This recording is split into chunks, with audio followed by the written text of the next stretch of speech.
இன்றைக்கி செவ்வாய்க்கிழமை காலையில் வெள்ளனவே எந்திரிச்சிட்டேன். நேற்று நைட்டு பாத்திரம்லாம் எதுவுமே தேய்ச்சி வைக்கல. தேய்ச்சி வச்சுட்டு தான் சமைக்க ஸ்டார்ட் பண்ணணும்னு சொல்லிட்டு முன்னாடியே எந்திரிச்சு அதெல்லாம் தேய்ச்சி வச்சுட்டு தான் வந்து சமைச்சேன். இன்றைக்கி தங்கச்சிக்கு பர்த்டே, அவளுக்கு குஸ்கா ரொம்ப பிடிக்கும்.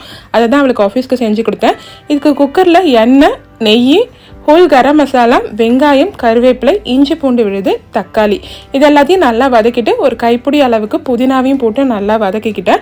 நார்மலாகவே அவளுக்கு நான்வெஜ் பிடிக்காது, அதுவும் பர்த்டேன்னா சொல்லவே தேவையில்ல. அதனால் நான் வெஜ்ஜே வந்து அவளுக்கு செஞ்சு கொடுத்துட்டேன். 1 டீஸ்பூன் மிளகாய்த்தூள், 1 டீஸ்பூன் தனியாத்தூள், 1/2 teaspoon garam masala, 2 table spoon கெட்டி தயிர், தேவையான அளவுக்கு உப்பு, 1:1.5 ரேஷியோவில் தண்ணி, 2 கிளாஸ் அளவுக்கு பாஸ்மதி அரிசியை வாஷ் பண்ணிவிட்டு 1 ஹவர் முன்னாடியே ஊற வச்சுட்டு இப்போ இதில் சேர்த்துக்கிட்டேன். 2 விசில் போல் விட்டு எடுத்துக்கிட்டேன்.